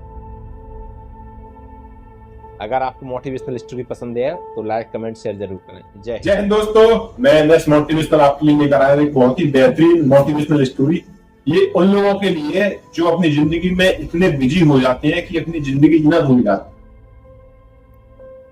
हमेशा काम काम काम, उसी में बस अपनी जिंदगी गुजार देते हैं, ना घर वालों को समय देते हैं, ना बाहर वालों को समय देते हैं। दोस्तों, एक बार एक व्यक्ति होता है, वो अपने परिवार को बिल्कुल समय नहीं देता था। वो हमेशा अपने काम में बिजी रहता था। एक दिन वो बहुत परेशान हो गया, उसके घर वालों से उसका अक्सर झगड़ा होता रहता था समय न देने का। तो एक दिन वो अपने गुरुजी के पास गया और गुरुजी से बोलता है, गुरुजी मेरे पास समय नहीं है बिल्कुल, मैं बहुत परेशान हूँ, अपने परिवार वालों से झगड़ा हो। तो उसके गुरुजी बोले ऐसा क्यों? बोला मैं तो बहुत काम करता हूँ और मेरे को समय नहीं मिल पाता है, क्या करूँ? जब मुझे समय मिल जाएगा जिंदगी जीऊंगा, उसी समय समय मेरे पास होगा उस समय जिंदगी जीऊंगा। अभी मैं अपने काम में बहुत बिजी रहता हूँ, काम जरूरी। तो उसके गुरुजी बोले कि अब इसका जवाब मैं तुम्हें कर दूंगा, कल मेरे पास आना, जो गांव के पास नदी है उसके पास आना, तो मैं इसका जवाब तुम्हें कर दूंगा। अगले दिन गुरुजी वहां पहुंच जाते हैं और उनका जो शिष्य होता है व्यक्ति वो भी वहां पहुंच जाता है। गुरुजी से बोलता है, गुरुजी बताइए आपने मुझे बुलाया था। तो गुरुजी बोलते हैं, कल तुम जिस सवाल को लेकर मेरे पास आया था, आज उसका जवाब मैं देता हूँ, चलो इस नदी को पार करो पहले। उस तरफ जाते हैं, दूसरी तरफ। तो वो व्यक्ति बोलता है, चलिए गुरुजी। तो गुरुजी बोलते हैं, रुको जाओ, पहले पानी सूख जाने दो नदी का, हम पैदल चलकर जाएंगे ना, इसमें कूद करके हो जाएंगे, गीले कपड़े हो जाएंगे, दिक्कत हो सकती है, डूब सकते हैं। इस नदी को सूख जाने दो, उसके बाद हम उस तरफ जाएंगे। तो वो व्यक्ति गुरुजी से बोलता है, गुरुजी हमें क्या जरूरत है, हम तो तैरना भी जानते हैं और ये नदी इतनी गहरी भी नहीं है कि हम इसमें डूब जाएंगे, भीग भी जाएंगे तो क्या फर्क पड़ता है, हम तो कर सकते हैं। तो गुरुजी इसको बोले, जो बात तुम मुझे समझा रहे हो, इस नदी को पार करने के लिए जिंदगी का भी वही असूल है। आप अपने काम को करते रहो, जिस तरह ये नदी बह रही है बहती रहेगी, ये नहीं रुकने वाली, फिर भी हम इसे पार कर देंगे किसी न किसी तरह से। नाव की जरूरत होगी तो नाव से, पैदल से, किसी भी तरह से हम पार कर देंगे, हम भीग भी जाएंगे फिर भी पार। जिंदगी में भी यही है, हम कितनी भी बिजी रहे, समय सभी के पास 24 घंटे ही होते हैं, हमें अपनों के लिए और अपने लिए समय निकालना पड़ता है उन्हीं 24 घंटों में से। ऐसा नहीं है कि हम अपने काम में लगे रहें और हमारे पास समय अलग से नहीं है। मैं परिवार पे हूँ, परिवार को भी समय देना है, अपने आप को भी समय देना है, अपने दोस्तों को भी समय देना है। तो वो व्यक्ति समझ गया कि गुरुजी उसे क्या समझाना चाहते हैं और गुरुजी से बोला, गुरुजी कल से मैं जरूर अपने परिवार को, अपने दोस्तों को समय दूंगा, क्योंकि जिंदगी जीने का नाम होती है। तो दोस्तों, अगर आपके पास ऐसा कोई दोस्त है आपका, तो उसे इसे जरूर शेयर करें और ऐसी मोटिवेशनल वीडियो के लिए चैनल को सब्सक्राइब जरूर करें। दोस्तों, जरूरी नहीं कि जिस इंसान की जेब खाली हो वो आपसे कुछ मांगने आया है, हो सकता है वो सब कुछ अपना देकर आया हो। जय हिंद दोस्तों, मैं एनएस मोटिवेशनल आज आपके लिए लेकर आया हूँ बहुत ही बेहतरीन मोटिवेशनल स्टोरी। एक बार दोस्तों, एक आदमी होता है, वो ऊंट लेने के लिए ऊंट के बाजार में जाता है और उसे बहुत भटकने के बाद एक अच्छा ऊंट दिखाई देता है। वो उस ऊंट के मालिक के पास जाता है और बोलता है ऊंट की रेट करने के लिए। तो उसके पास जितना पैसा होता है उसमें उसका ऊंट वो खरीद लेता है और उस ऊंट को लेकर वो जाता है अपने घर पर। ऊंट का जो मालिक था उसका एक नौकर था। वो जब ऊंट की जो काठी होती है पीठ पर रखने वाली लकड़ी की, वो उस काठी को निकालकर जब नीचे उतारता है, नीचे रखता है, तो उस काठी के नीचे एक उसे थैली दिखाई देती है, रेशम की थैली। और जब वो नौकर उस रेशम की थैली को खोलकर देखता है तो उसमें बहुत सारे हीरे होते हैं। वो दौड़कर अपने मालिक के पास जाता है, मालिक से बोलता है, मालिक आप सिर्फ एक ऊंट नहीं लेकर आए, ऊंट के साथ बहुत कुछ लेकर आए। मालिक बोलता है, क्या बोल रहे हो? बोला, मालिक आप इस ऊंट को लेकर आए, उसके साथ ये हीरो की थैली भी है, इसकी काठी के नीचे लगी हुई है। मालिक बोलता है, जल्दी से जितने भी हीरे इनको रखो और मैं इनको वापस करके आता हूँ। नौकर बोलता है, कितना बेवकूफ मालिक है, ऊंट के साथ साथ इसे इतना धन भी मिला है अपने आप और ये वापस करने के लिए जाता है। और मालिक उसे लेता है थैली को और वापस जाता है उसी बाजार में और उस आदमी को ढूंढकर इसने उससे ऊंट खरीदा। उसको वो मिल जाता है और उससे बोलता है, जनाब मैं आपको बहुत देर से ढूंढ रहा हूँ। बोला, क्या हुआ? ऊंट तो ठीक है ना? बोला, ऊंट तो ठीक है, लेकिन उसकी काठी के नीचे ये हीरो की थैली थी, इसे मैं आपको वापस करने के लिए आया हूँ। वो आदमी बहुत खुश हुआ और बोला, आप तो बहुत ईमानदार हो। और उसका दिल करता है कि उसको भी उस ईमानदारी का कुछ इनाम दे, तो उसने उसमें से उसे बोला कि आप इसमें से हीरे ले लो। बोला, नहीं, मैं तो पहले ही 2 हीरे ले चुका हूँ। तो उसे बहुत गुस्सा आया जो ऊंट का मालिक था। बोला, ये तो कैसा आदमी है, पहले हीरे ले चुका है। लेकिन उसने अपने गुस्से को काबू किया और उसने सारे जितने उसमें हीरे थे उसने एक बार गिनने की कोशिश की कि इसने कितने हीरे लिए हैं। तो उसने तो कुछ लिया नहीं था। बोला, आपने कितने हीरे लिए? बोला, नहीं, मेरे पास 2 हीरे पहले से हैं। बोला, मैंने तो हीरे गिने, सारे के सारे हीरे इसमें हैं, आपने तो कुछ लिया नहीं। बोला, नहीं, मैं इन हीरों की बात नहीं कर रहा हूँ, ये तो आज है कल खर्च हो जाएंगे। हो सकता है जिस तरह आपसे गुम हो गए थे मुझसे भी गुम हो जाएंगे। तो फिर बोला व्यापारी आपके पास कौन से 2 हीरे हैं? बोला एक मेरे पास मेरी ईमानदारी और दूसरा मेरा सेल्फ रेस्पेक्ट। ये कभी खत्म नहीं हो सकते, ना इनको कोई चुरा सकता है। उसकी बातें सुनकर जो व्यापारी था बड़ा ताज्जुब किया और उसे दिल से धन्यवाद कहा। तो दोस्तों, हमारे पास खुद का सेल्फ रेस्पेक्ट और ईमानदारी होनी चाहिए। चाहे आपके पास धन हो न हो, वो तो खर्च हो ही जाता है, लेकिन आपका आत्मसम्मान और आपकी ईमानदारी कभी कोई न चुरा सकता है, न कभी घट सकती है। ऐसी मोटिवेशनल स्टोरी के लिए मुझे फॉलो, लाइक, कमेंट, शेयर करना ना भूलें। जय हिंद। जय हिंद दोस्तों, मैं एनएस मोटिवेशनल आपके लिए लेकर आया हूँ आज एक फिर ऐसी मोटिवेशनल स्टोरी जो आपकी ज़िंदगी में ज़रूर काम आएगी। दोस्तों, एक बार 2 दोस्त होते हैं और वो दोनों जीवन यापन अपने परिवार का करते हैं शंख बेचकर।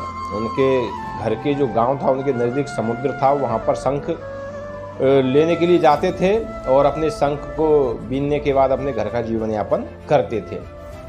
दोस्तों, एक दिन क्या होता है, उन दोनों दोस्तों में से एक दोस्त को एक बड़ा शंख मिल जाता है और जो दूसरा दोस्त था उसको छोटे छोटे शंख मिलते हैं। और दोस्तों, जब एक साथ वाले दोस्त को जब बड़ा शंख मिल जाता है तो जो दूसरा दोस्त था तो बड़ा बेचैन हो जाता है और काफ़ी समय शंख ढूंढने के बाद सब छोटे छोटे शंख ही मिलते हैं, बड़ा शंख नहीं मिलता है। तो वो परेशान होकर क्या करता है, छोटे छोटे शंख जो उसे मिले थे उनको भी वहाँ पर फेंक देता है। और जिस दोस्त को बड़ा शंख मिला था वो भी अपना जैसे शंख मिल रहे थे जिस तरह के सबको अपना एकत्रित कर रहा था। शाम हो गई, शाम तक वो बड़े शंख के चक्कर में दूसरे दोस्त को कोई शंख नहीं मिला बड़ा, और उसके लिए उसने छोटे शंख भी नहीं लिए। और जिस दोस्त को बड़ा शंख मिला था वो बड़े शंख के साथ साथ छोटे मोटे जो भी शंख मिल रहे थे सबको एकत्रित कर रहा था। जब शाम हो गई, दोनों घर वापस गए, मार्केट में जाकर उन शंखों को उन्होंने बेचा। बेचने के बाद एक जो बड़ा शंख था वो उसकी बिक्री हुई थी 1000 रुपये की, और जो छोटे छोटे शंख थे वो बेचे उसने 3000 रुपये के। और उस दिन उसका दोस्त बड़ा दुखी होने लगा ये देखकर कि उसने छोटे छोटे शंख उसके दोस्त ने 3000 रुपये की बेचे और बड़ा शंख सिर्फ 1000 रुपये का बिका। वो दोनों जब साथ चलने लगे तो वो उसका दोस्त बहुत दुखी हो रहा था और उसने दोस्त से पूछा कि आज तुम्हारे शंख कितने के बिके? तो उसके दोस्त ने कहा कि मेरे आज शंख 4000 रुपये के बिके। बोला मुझे तो बड़ा शंख नहीं मिला, बड़ा अफसोस हुआ मुझे, तो तुम्हारी किस्मत अच्छी थी। वो बोला मेरी किस्मत अच्छी नहीं थी,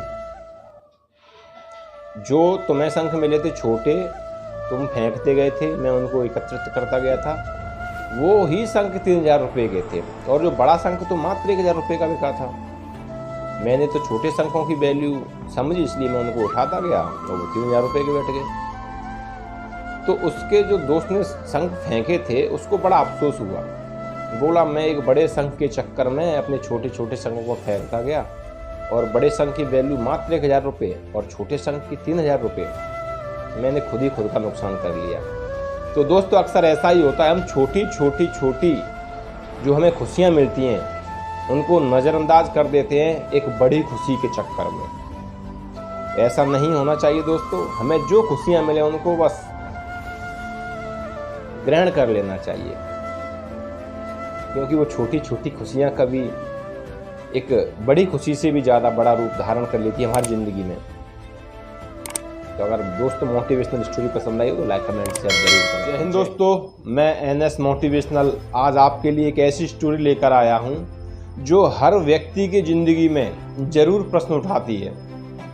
हम अक्सर सोचते हैं कि हम उसकी तरह होते, वो कितने पैसे वाला है, वो कितने बड़े पद पर है, काश हम भी इसकी तरह होते। तो दोस्तों, एक बार एक कौवा था, वो बड़ा परेशान रहता था। बोला मुझे भगवान ने काला बना दिया है, मेरी बेसुरी आवाज़ बना दी है, ये सब सोच के वो बड़ा परेशान रहता था। एक दिन वो यही सोचते सोचते जंगल के रास्ते से जा रहा था तो उसे रास्ते में एक साधु महात्मा मिले। तो साधु महात्मा ने उससे कौवे से बोला कि भाई कौवे बड़ा परेशान है, क्या बात है बता। कौवे ने बताया कि मैं तो बहुत काला हूँ, मेरी आवाज़ बड़ी बेकार है, मैं किसी घर की छत पर बैठ जाता हूँ तो मुझे तुरंत लोग भगा देते हैं। तो उन महात्मा जी ने उस कौवे से बोला कि तू बता किसकी तरह बनना चाहेगा, मैं तुझे वही बना दूंगा, इतनी दुखी होने की जरूरत नहीं है। तो कौवा बोला कि मुझे हंस की तरह बना दो। हंस कितना सफ़ेद होता है पानी की तरह, और मुझे तो उसकी तरह बना दो, उसे सब लोग पसंद करते हैं, उस पर एक दाग नहीं होता हंस के ऊपर। तो साधु महात्मा ने उसको ऐसे बोला कि जा पहले हंस से मिलकर आ कि क्या वह खुश है। कौवा चला गया हंस से मिलने के लिए। कौवे ने हंस से पूछा कि हंस क्या तुम अपने इस स्वरूप से खुश हो? तुम्हें तो सब लोग बड़ा प्यार करते होंगे। तो हंस बोलता है, अरे नहीं कौवा भाई, मैं कहाँ खुश हूँ, मुझे तो बस हर वक्त पानी में रहना पड़ता है। मेरा रंग इतना सफ़ेद है कि लोग मुझे देख ही नहीं पाते दूर से कि पानी है या हंस है। कोई रंग नहीं है मेरी ज़िंदगी में, रंगहीन हूँ मैं तो, हमेशा पानी के अंदर ही रहना पड़ता है मुझे। ये सुनकर कौवा बड़ा ताज्जुब किया। कौवे ने पूछा, तो बताओ फिर तुम किसकी तरह बनना चाहोगे, कौन है तुमसे अच्छा? तो उसने बोला, हंस ने, कि तोता कितना बढ़िया होता है। देखो तोता कितना सुकून से रहता है, उसे हर लोग अपने घर पर पालते हैं और वो कहीं भी आता जाता रहता है, उसका रंग भी बड़े अच्छे हैं। तो वो लोग फिर तोते के पास गए। पास के पेड़ पर तोता बैठा था। तोते से बोला, तोता भाई तुम तो बड़े खुशनसीब हो, तुम्हें इतना भगवान ने अच्छा रंग दिया है हरा, और तुम्हें सब लोग बड़ा पसंद करते हैं। तोता बोला, नहीं भाई मैं बिल्कुल पसंद नहीं करता अपने रंग रूप को। वो बोला, क्यों? कि एक तो मेरा रंग हरा है, अगर मैं किसी पेड़ पर बैठ जाता हूँ तो लोगों को पता ही नहीं चलता कि इस पर कोई है, बिल्कुल पत्तों में, हरे पत्तों में मिल जाता हूँ मैं। दूसरा, मुझे हर कोई पकड़कर कैद कर देता है घर के अंदर, मैं चाहता हूँ हमेशा आज़ाद रहना। वो बड़ा परेशान हो गया कौवा। तो कौवे ने उससे भी पूछा तोते से, तो तुम बताओ किसकी तरह बनना चाहोगे, कौन है सबसे अच्छा, तुम्हें कौन लगता है? तो तोता बोलता है कौवे से कि मोर है सबसे अच्छा। देखो उसमें बहुत सारे तो रंग हैं, मेरे में तो सिर्फ एक हरा ही रंग है, और उसे कोई मार नहीं सकता है, और सबसे बड़ा होता है, उसे कोई पकड़ नहीं सकता है, घर में कैद नहीं कर सकता है। तो वो तीनों फिर जाते हैं मोर के पास। मोर से पूछते हैं, मोर तुम तो बड़े प्रसन्न हो। तीनों ने अपनी अपनी व्यथा बताई।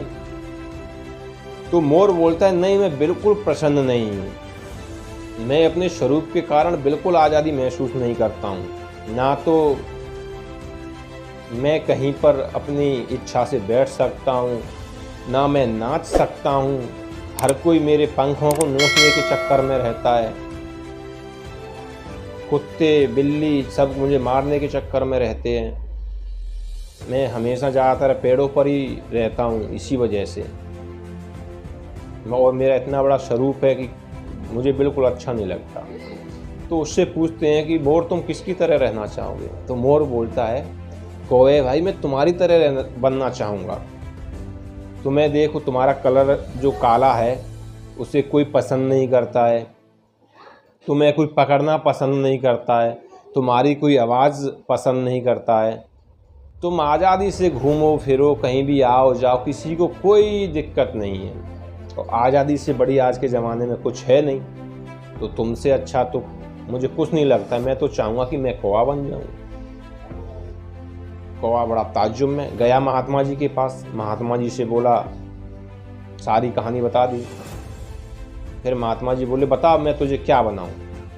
कौवा बोला, महाराज मैं तो कौवा ही ठीक हूँ, मुझे जो दूर दूर से सब अच्छे लगते थे, आपने मेरी जो जिज्ञासा थी सबको ख़त्म कर दिया। सच्चाई मुझे पता चल गई। तो दोस्तों, ज़िंदगी में अक्सर यही होता है, हम लोग दूसरों को देखते हैं, दूसरे को सुख ऐश और आराम को देखकर यही सोचते हैं कि वो बड़ा प्रसन्न है, लेकिन उसके अंदर की जो अव्यवस्थाएं हैं, परेशानियां हैं, वो हमें दिखाई नहीं देती।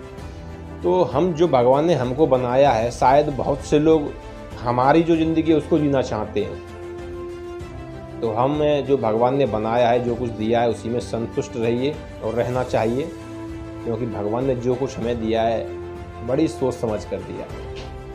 अगर दोस्तों मोटिवेशनल स्टोरी पसंद आई हो तो लाइक कमेंट शेयर जरूर करें। जय हिंद। जय हिंद दोस्तों, मैं एनएस मोटिवेशनल आपके लिए लेकर आया हूँ एक ऐसी स्टोरी जिसे सुनने के बाद आपका विश्वास आप पर बढ़ जाएगा। एक बार दोस्तों एक आदमी होता है जो 2 बिल्डिंगें, ऊंची ऊंची बिल्डिंगें होती हैं, उनके बीच में रस्सी डालकर उन पर चढ़ने की कोशिश करता है। सारे लोग नीचे खड़े होते हैं और उस आदमी को देखते हैं और उनको लगता है कि ये इस रस्सी को पार नहीं कर पाएगा। वो आदमी आधी रस्सी तक जाता है और वो बैलेंस खो देता है। सभी लोगों को लगता है कि ये गिरने वाला है, लेकिन वो बैलेंस अपना संभाल लेता है और उस रस्सी को पार कर देता है। उसके बाद वो आदमी जब नीचे आता है तो सभी लोग उसका बड़ी जोर से स्वागत करते हैं, तालियां बजाते हैं, सीटी बजाते हैं। फिर वो अपने बच्चे को अपनी पीठ पे बिठाकर उस रस्सी के ऊपर चलने के लिए जाता है। सभी लोग बड़ा ताज्जुब कर रहे हैं कि बच्चे को पीठ पे बिठाकर जा रहा है, और बच्चा बड़ा आराम से उसकी पीठ पर बैठ जाता है, क्योंकि उसे अपने पिताजी पर पूरा भरोसा था। उसके बाद लोग काफ़ी सहमे हुए थे ये देखने के लिए कि पता नहीं इस बार ये बिल्डिंग पार कर पाएगा नहीं कर पाएगा। लेकिन इस बार भी वो बिल्डिंग पार कर देता है, क्योंकि उसे खुद पर भरोसा है। उसे पता है वो इससे पहले भी कई बार ये बिल्डिंग पार कर चुका है, इसी रस्सी के द्वारा इस तरह की कई बिल्डिंगें पार कर चुका है। तो उसे खुद पर भरोसा है, और उस कंधे पर जो बच्चा बैठा है उसे भी भरोसा है कि मेरे पिताजी ने मुझे कई बार इस तरह कंधे पर बिठाकर इस रस्सी पर पार किया है। उसे पूरा भरोसा है। लेकिन पब्लिक को भरोसा असमंजस में है। इस बार भी दोस्तों वो पूरा पार कर देता है रस्सी को और नीचे आता है। फिर माइक पर बोलता है सभी लोगों से, मैं इस बार फिर इस बिल्डिंग को पार करूंगा, आपको भरोसा है मैं अपने बच्चे को बिठाकर बिल्डिंग को पार कर पाऊंगा? सभी लोग बोलते हैं हाँ कर पाओगे। एक बार फिर वो यही सवाल पूछता है, बताइए क्या मैं पीठ पर बच्चे को बिठाकर पार कर पाऊंगा? बोला हाँ कर पाओगे। एक बार फिर वो पूछता है कि आप सबको पूरा भरोसा है मैं इस बार फिर इस बिल्डिंग को पार कर पाऊंगा बच्चे को पीठ पर बिठाकर? सभी लोग तालियां सीटियां बजाते हैं और बोलते हैं कि हाँ तुम जरूर कर पाओगे। तो फिर वो भीड़ की तरफ इशारा करते हुए बोलता है कि लाओ कोई एक बंदा मुझे अपने बच्चे को दे दो पीठ पे बिठाने के लिए, मैं इस बिल्डिंग को पार करूंगा। तो कोई अपने बच्चे को नहीं देता है। तो फिर वो बोलता है अभी तो आप बोल रहे थे मैं पार कर दूंगा, जब मैं अपने बच्चे को पीठ पर बिठा रहा था। जब आपके बच्चे की बात आई तो आपने बोल दिया कि नहीं कर पाऊंगा। आपने मन में ये सोच लिया है, इसका मतलब यही हुआ कि आपको मुझ पर भरोसा नहीं है। सभी लोग एक दूसरे की शक्ल देख रहे हैं कि कौन अपना बच्चा दे पीठ पर बिठाने के लिए। तो दोस्तों अक्सर यही होता है, हमें दूसरों पर भरोसा होता है कि वो ऐसा है, वो ऐसा है, वो ये कर गया, वो ये कर गया, लेकिन हम वो नहीं कर सकते हैं क्योंकि हमें खुद पर उतना भरोसा होता नहीं। तो सबसे पहले हमें खुद पर भरोसा होना चाहिए कि क्या हम ये काम कर सकते हैं। अगर हम में खुद पर भरोसा होने लगेगा तो शायद जो काम दूसरा कर रहा है वो काम हम भी कर सकते हैं। अगर ये मोटिवेशनल स्टोरी पसंद आई हो तो लाइक कमेंट शेयर जरूर करें। जय हिंद। जय हिंद दोस्तों, मैं एनएस मोटिवेशनल आज आपके लिए एक ऐसी स्टोरी लेकर आया हूँ। ये उन लोगों के लिए है जो समस्या को देखकर घबरा जाते हैं और समस्या का समाधान खोजने की जगह समस्या के ऊपर ध्यान देते हैं और वो समस्या को और ज्यादा बढ़ाते हैं। एक बार दोस्तों एक गांव में जमींदार होता है और उस जमींदार के पूछे बिना गांव में कुछ भी नहीं होता। सभी लोग जमींदार के कहने के अनुसार काम करते हैं। तो दोस्तों एक बार अचानक जमींदार की आंखों में जलन होना शुरू हो गई और जमींदार बहुत परेशान हो गया। जमींदार डॉक्टर के पास गया तो डॉक्टर ने बोला कि आप बिल्कुल ठीक हो जाओगे, जलन बिल्कुल ठीक हो जाएगी, बस आपको बस हरी चीजें देखनी है। अगर आप हरे रंग के अलावा कोई दूसरा रंग की वस्तु देखोगे तो आपकी आंखों में जलन होगी। जमींदार बड़ा परेशान हो गया। जमींदार ने क्या किया, पूरे गांव को हरे रंग से रंगवा दिया। किसी को कोई आपत्ति नहीं हुई, पूरा गांव हरे रंग से रंग गया। लेकिन कुछ ऐसी चीजें थी जिनको वो रंग नहीं सकता था, जैसे खुद का शरीर, खाने की रोटी, सब्जी, पानी, आसमान, इन सब को रंगना बड़ा मुश्किल था। जमींदार बड़ा परेशान था, लेकिन फिर जमींदार की जिंदगी जैसे तैसे कट रही थी। एक दिन एक अनजान व्यक्ति उस गांव से होकर गुजर रहा था, एक लड़का। तो उसने देखा कि वो गांव पूरा हरा है। उसने गांव में कुछ लोगों से पूछा कि ये पूरा गांव हरा क्यों। उन्होंने जमींदार की कहानी उस लड़के को बता दी। वो लड़का जमींदार के पास गया और जमींदार से बोला, जमींदार जी आपकी समस्या बहुत बड़ी थी, लेकिन इतनी बड़ी भी नहीं थी जितनी बड़ी आपने कर दी है। इसका समाधान तो बहुत छोटा सा था। आपको सारी वस्तुएं हरी दिखनी थी, तो इसके लिए आपको बस एक हरे रंग का, जिस चश्मे के हरे ग्लास हो, हरे कलर से उस चश्मे के ग्लास बने हो, उसी चश्मे को यूज करना था। आपको सारी दुनिया हरी दिखाई देती, आपको पूरे गांव को रंगने की जरूरत नहीं पड़ती। जमींदार वास्तव में सोच में पड़ गया, ये तो बहुत ही छोटी समस्या थी। तो दोस्तों, अक्सर हमारी जिंदगी में ऐसा ही होता है, हमारी छोटी सी समस्या को हम इतना डीपली सोच जाते हैं कि वो समस्या हमें बहुत बड़ी लगने लगती है और वो बड़ी हम उसे बना लेते हैं। हमें हमेशा जब हमारा समस्या आए जिंदगी में, तो हमें बिल्कुल शांत स्वभाव से उसकी समस्या के समाधान के बारे में सोचना है, ना कि समस्या के बारे में। अगर मेरी मोटिवेशनल स्टोरी आपको पसंद आई हो तो लाइक, कमेंट, शेयर जरूर करें, और जो आपके दोस्त परेशान रहते हैं उनके पास जरूर शेयर करें। जय हिंद दोस्तों, मैं एनएस मोटिवेशनल आज फिर आपके लिए लेकर आया हूँ ऐसी मोटिवेशनल स्टोरी। इसे देखने के बाद आप आलस्य करना छोड़ दोगे। बिल्कुल हर किसी की जिंदगी में आलस्य भरा रहता है। हम सोचते हैं कि आलस्य करने से हमें बड़ा आराम मिलता है, लेकिन हमारे लिए बड़ा हानिकारक होता है। दोस्तों, एक बार एक किसान के खेत में एक चिड़िया होती है, और वो चिड़िया किसान के खेत में घोंसला बना लेती है, और उसी घोंसले के अंदर वो अपने बच्चों को जन्म देती है। एक दिन किसान आता है और बोलता है कि अब ये फसल कटने लायक हो गई है, अब इसे काटना चाहिए। और वो अपने बेटों से बोलता है कि बेटा, ये फसल कटने लायक हो गई है, इसे काटना शुरू कर देना। और ये कहकर चला जाता है। जब चिड़िया वापस आती है अपने घोंसले में, तो उसके बच्चे बड़े चिंतित होते हैं। बच्चे बोलते हैं माँ से, माँ आज किसान आया था और बोल के गया है कि अपने बेटों से कि फसल को काटना शुरू कर देना। तो चिड़िया बोलती है, बेटा चिंता मत करो, किसान नहीं आएगा, ये फसल नहीं कटेगी अभी। अगले दिन वैसा ही होता है, कोई फसल काटने के लिए नहीं आता। फिर एक दिन किसान आता है, फिर बोलता है, अरे बेटों ने तो खेती काटी नहीं, फसल काटी नहीं। तो वह मजदूर थे, उन मजदूरों से बोलता है कि मेरी फसल काटने के लिए आप लोग कल से आ जाना। और इतना कहकर फिर चला जाता है। फिर शाम को चिड़िया आती है, फिर बच्चे बोलते हैं चिड़िया से, बोला माँ आज किसान आया था और बोलकर गया है अपने मजदूरों से, बोला कल आकर फसल काट देना। माँ बोलती है, बेटा चिंता मत करो, कोई नहीं आएगा। फिर कुछ दिन बीत जाते हैं, कोई नहीं आता।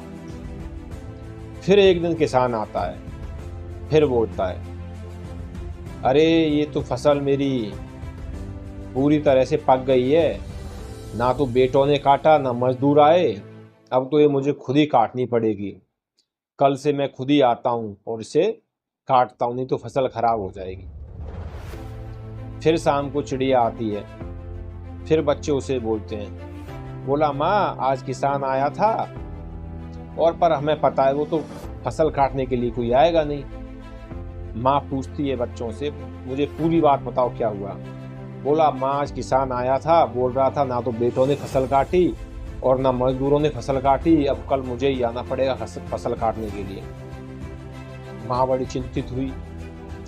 बच्चे बोले, माँ आप चिंतित क्यों, हमें पता है किसान नहीं आएगा, हर बार ऐसे ही बोलता है। माँ बोली, नहीं, इस बार वो जरूर आएगा, क्योंकि पहले वो मजदूरों पर और अपने बेटों पर डिपेंड था। इस बार वो खुद बोल रहा है कि वो आएगा, उसे खुद काटना है, तो इस बार वो जरूर आएगा बच्चों।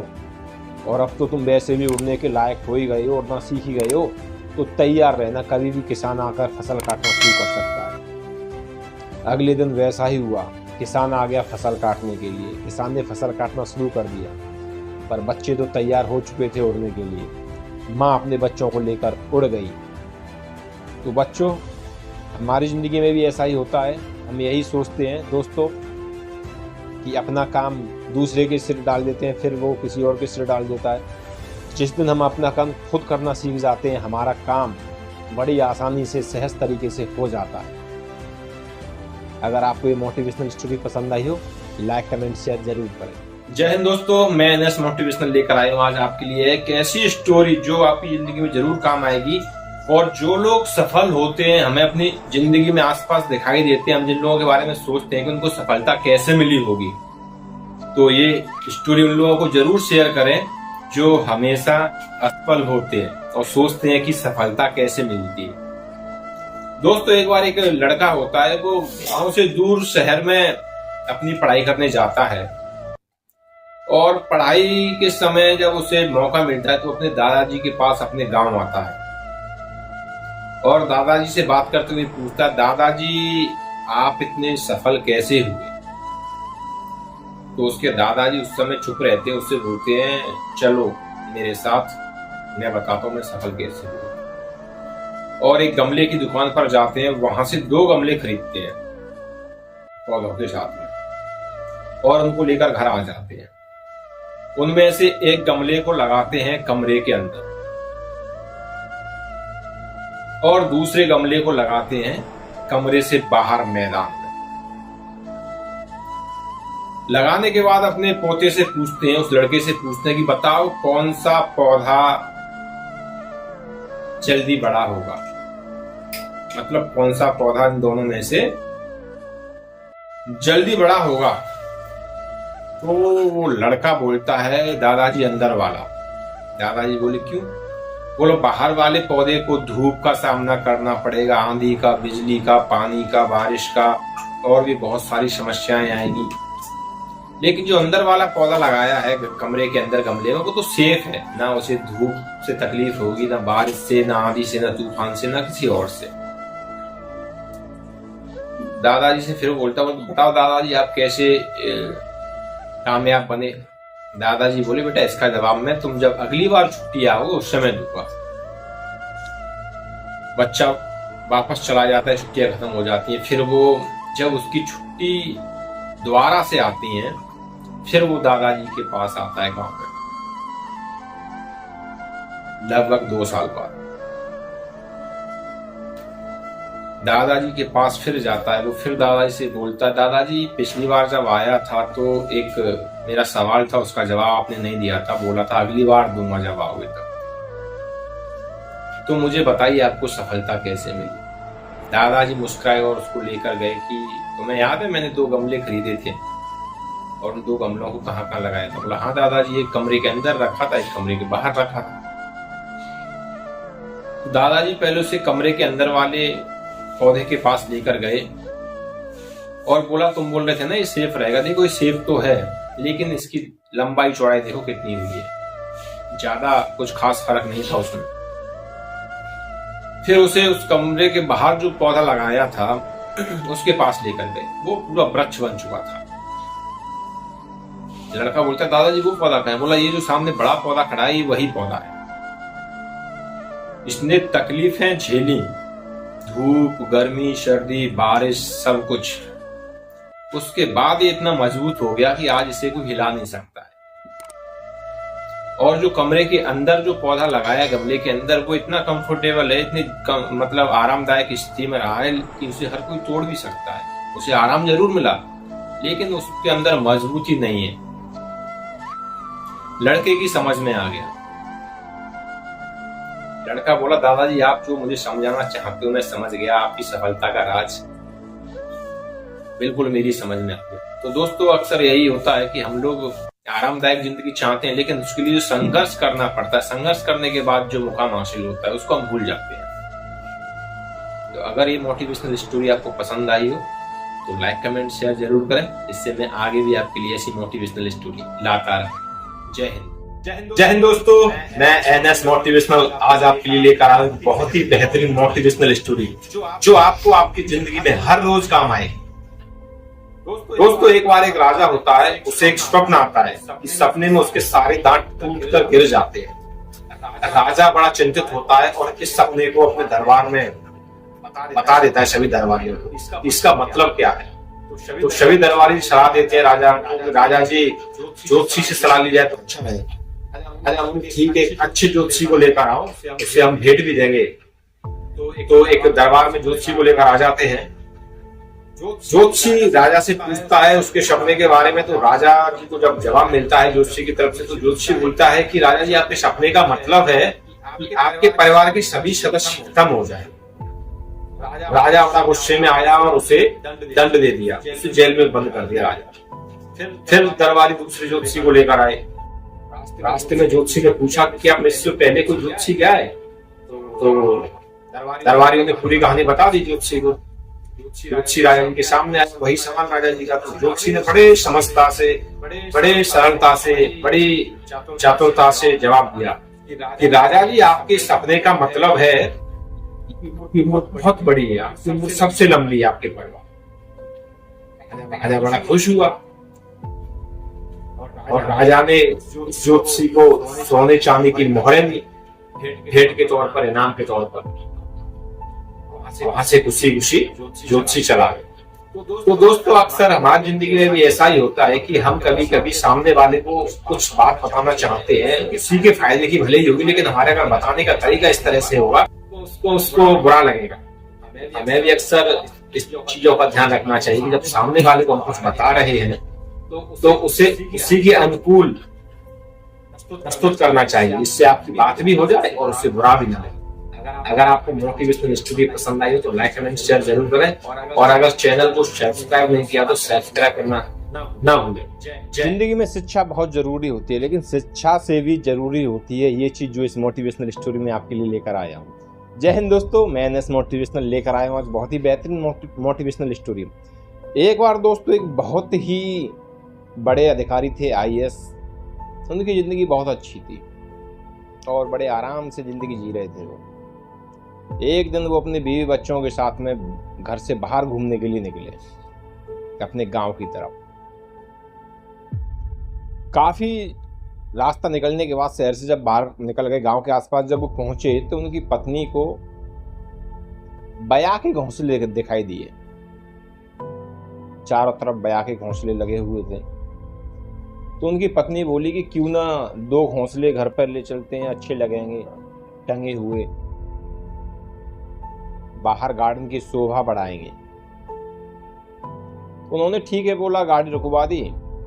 ड्राइवर से बोला जाओ गया के 2 घोंसले लेकर आओ। ड्राइवर गाड़ी साइड में खड़ी करके घोंसले लेने के लिए गया तो उसने देखा कि घोंसले बहुत ऊंचाई पर थे पेड़ पर। तो उसने आसपास देखा तो एक लड़का था जो अपनी भेड़ें चरा रहा था। उसने उसे बुलाया, लड़के को बोला ये गया के 2 घोंसले उतार दो। उसने मना कर दिया। वो वहां से फिर वापस जाके अपनी भेड़ें चराने लगा। वो वापस आया, बोला क्या हुआ? तो उन्होंने बोला सर वो बच्चे को बोला ऊपर पेड़ पर चढ़ के उतारने के लिए, तो मना कर रहा है। फिर उनके साथ जो बॉडीगार्ड था वो गया, बोला चलो बात करते हैं। फिर वो गए, बोला बेटा उतार दे, 10 रुपये ले लेना, 10 रुपये देंगे तुम्हें। बच्चे ने फिर मना कर दिया, बोला नहीं मैं नहीं उतारूंगा। तो फिर अपनी भेड़ों को चराने के लिए लग गया। वो फिर वापस आए, बोला सर वो तो बहुत ऊंचे लगे और वो बच्चा मना कर रहा है। उसे 10 रुपये भी दिए, फिर भी मना कर रहा है। बोला ठीक है 50 रुपये बोल दो उसे। वो फिर गए बच्चे के पास में, बोले भाई 50 रुपये देंगे छोटू, चढ़ जा, उतार दे दो घोंसले। बोला नहीं मैं नहीं उतारूंगा। फिर वो वापस आए, बोले सर वो तो 50 रुपये में भी मना कर रहा है। फिर वो उनके जो बॉस थे वही उतर के गए गाड़ी से, उसे बुलाया लड़के को, बोला बेटा चढ़ जा, इसको उतार दे, 100 रुपये देंगे। बोला आप मुझे 1000 रुपये भी दोगे तो भी मैं नहीं उतारूंगा घोंसलों को। और वो इतना कहकर फिर अपनी वो चराने में लग गया, बकरियों को चराने में लग गया। वो फिर वापस आ गए और चलने लगे। वैसे ही उसके दिमाग में आया, बोला ऐसा क्या है जो ये बच्चा इतनी बोल रहा है कि 1000 रुपये दोगे फिर भी नहीं उतारूंगा। उसने अपने ड्राइवर से बोला इस बच्चे को बुला कर लाओ, उससे बोलना बोला घोंसला नहीं उतरवाएंगे, बस साहब कुछ पूछना चाहते हैं। बच्चे को बुलाकर लेकर आए। बोला बेटा एक बात बताओ, हम तुमसे घोंसला नहीं उतरवाएंगे, तुम ये बता दो तुमने मना क्यों किया? तुमने 1000 रुपये तक बोल दिया, बोला 1000 रुपये दोगे तो भी नहीं मैं उतारूंगा। ऐसा क्या है, ऐसा क्यों बोला आपने? बोला साहब आप तो 2 घोंसलों को उतरवा कर चले जाओगे उनको लेकर, लेकिन जब शाम को इस घोंसले में रहने वाली बया आएगी और वो देखेगी कि उसका घोंसला यहाँ पर नहीं है तो उस पर क्या बीतेगी? हो सकता है उस घोंसलों में उसके बच्चे भी हों, उसके अंडे भी हों, तो उस पर क्या गुजरेगी? आप सोचिए, अगर आप जहां जा रहे हैं, आप अपने घर जा रहे हैं और आपको अपना घर न मिले तो आपको कैसा लगेगा? ये बात बोलकर वो लड़का वहां से वापस चला गया। और इतनी बात सुनकर वो कलेक्टर साहब बोला मैंने जिंदगी में बहुत पढ़ाई की, मैं इतनी अच्छी पोस्ट पर हूं, मैं कलेक्टर बन गया, लेकिन जो ये बच्चा बोल कर गया है ये मैंने क्यों नहीं सोचा? इस बच्चे के अंदर ये संस्कार है, ये भले ही अनपढ़ है लेकिन इसके अंदर संस्कार है, इसके अंदर दर्द समझने की जो शक्ति है, मेरे अंदर ऐसा क्यों नहीं है? और इतना सोचकर वो वहां से चला जाता है। तो दोस्तों आज के समय में हम सिर्फ अपनी शिक्षा को ज़्यादा महत्व देते हैं, लेकिन शिक्षा के साथ साथ संस्कार भी बहुत ज़रूरी होते हैं। वो आपको एहसास दिलाते हैं कि आप इंसान हो। अगर ये मोटिवेशनल स्टोरी पसंद आई हो तो लाइक कमेंट शेयर जरूर करें। जय हिंद।